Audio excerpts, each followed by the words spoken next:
हर महीने एसआईपी में पैसा इन्वेस्ट करने के बाद शुरुआत के कुछ सालों में जब आप अपने इन्वेस्टमेंट की ग्रोथ को देखते हैं तो कंपाउंडिंग का कोई खास असर दिखाई नहीं देता है। मान लीजिए आप हर महीना 7,000 रुपये इन्वेस्ट कर रहे हैं। हर महीना पैसा आपका जा रहा है, इन्वेस्टमेंट लगातार आपकी बढ़ रही है, लेकिन जब आप 1-2 साल बाद पोर्टफोलियो को देखते हैं तो ऐसा लगता है कि ग्रोथ इतना कम क्यों है।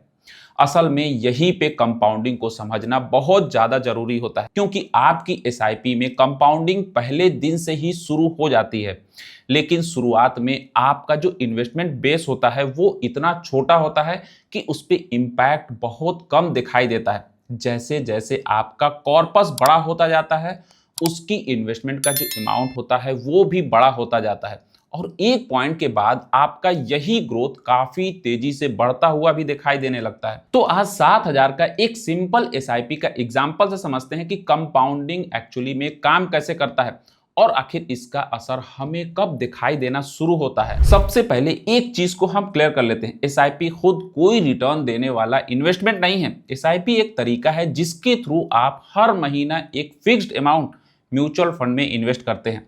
मान लीजिए आप 7,000 रुपए का मंथली एसआईपी शुरू किया आपने किसी भी म्यूचुअल फंड में।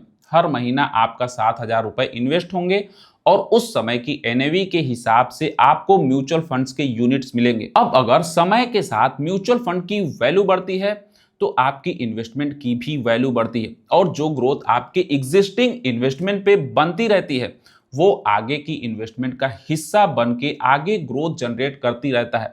मतलब कि आपका जो पैसा है वो ग्रोथ पे ग्रोथ होता है। यही कंपाउंडिंग का बेसिक कॉन्सेप्ट है। और सबसे इंपॉर्टेंट बात जो आपको समझनी चाहिए, कंपाउंडिंग कोई ऐसी चीज नहीं है जो 5 साल 10 साल बाद अचानक काम करना शुरू करता है।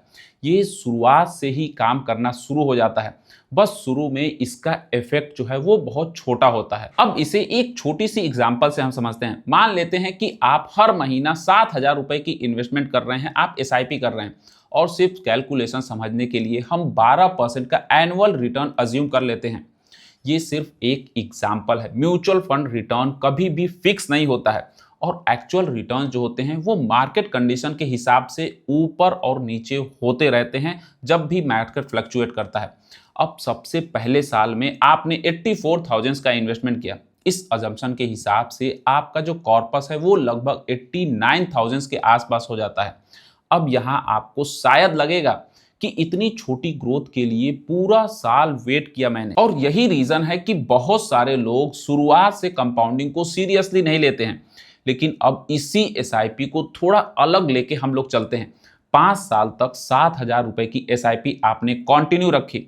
अब आपका टोटल इन्वेस्टमेंट लगभग 4.2 लाख होता है, और इसी अजम्पशन रिटर्न के हिसाब से आपका जो कॉर्पस होगा वो लगभग 5.7 लाख हो सकता है। अब आपको डिफरेंस थोड़ा ज्यादा दिखाई दे रहा होगा, लेकिन असली चेंज अभी भी बाकी है। अब इसी एसआईपी को हम 10 साल तक कंटिन्यू करते हैं। 10 साल में आपका टोटल 8.4 लाख का इन्वेस्टमेंट होगा, लेकिन आपका कॉर्पस लगभग 16 लाख के आसपास में पहुंच सकता है।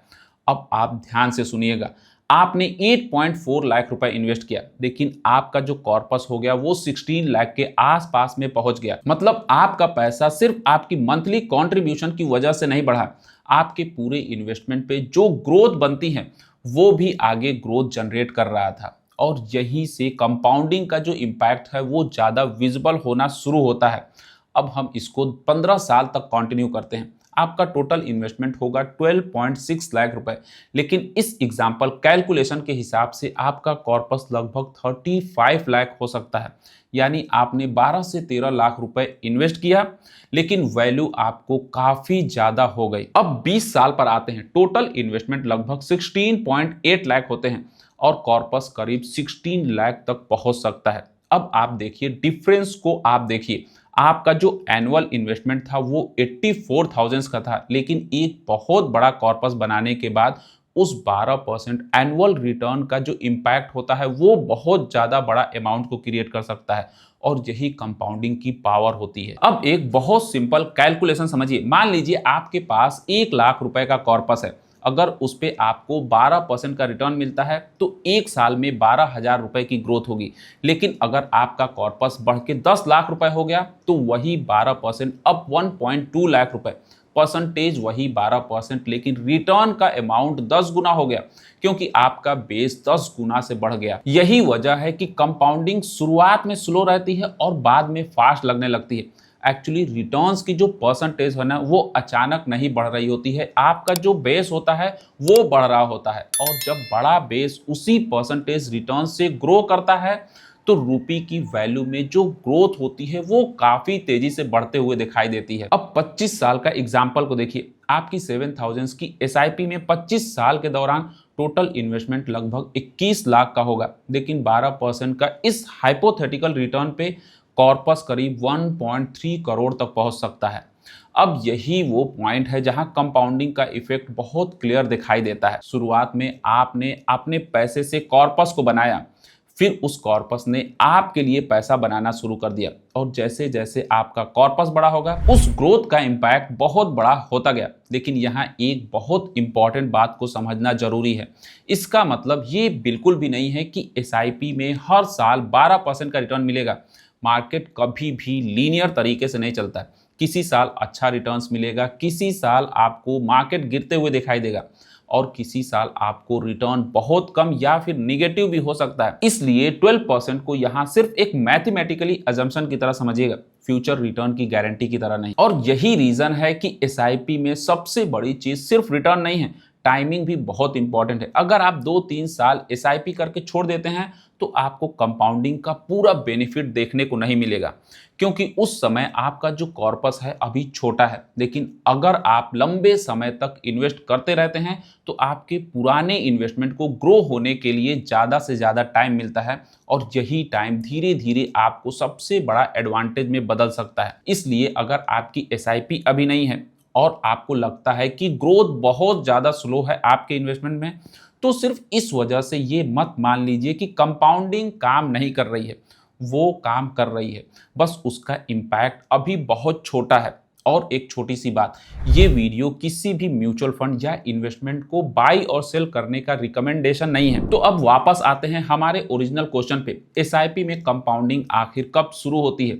इसका आंसर है पहले ही दिन से, लेकिन इसका असर शुरुआत में छोटा दिखाई देता है, आपको शुरुआत में ज़्यादा नहीं दिखाई देता है। जैसे जैसे आपका कॉर्पस बढ़ता है उसका रिटर्न भी इम्पैक्ट क्रिएट करता है आपके पोर्टफोलियो पे। उस एक पॉइंट के बाद आपका जो ग्रोथ है वो काफ़ी तेजी से बढ़ने लगता है। इसलिए लॉन्ग टर्म इन्वेस्टिंग में सिर्फ ये देख के कि आज कितना रिटर्न मिला है उतना ज़्यादा इंपॉर्टेंट नहीं है। आपको ये देखना है कि क्या आप कंसिस्टेंटली इन्वेस्ट कर रहे हैं, क्या आपको अपना इन्वेस्टमेंट के लिए प्रॉपर टाइम दे रहे हैं, और क्या शॉर्ट टर्म मार्केट वॉलेटिलिटी के बावजूद आप लॉन्ग टर्म प्लान पे टिके हुए हैं। क्योंकि कंपाउंडिंग को सबसे ज़्यादा फायदा मिलता है टाइमिंग से, कंसिस्टेंसी से और पेशेंस से। अगर आपको ये वीडियो यूजफुल लगी हो तो वीडियो को लाइक करें, और ऐसे ही सिंपल फाइनेंस इन्वेस्टिंग कॉन्सेप्ट को आसान भाषा में समझने के लिए चैनल को सब्सक्राइब करना बिल्कुल मत भूलिए। मिलते हैं नेक्स्ट वीडियो में, टिल देन टेक केयर।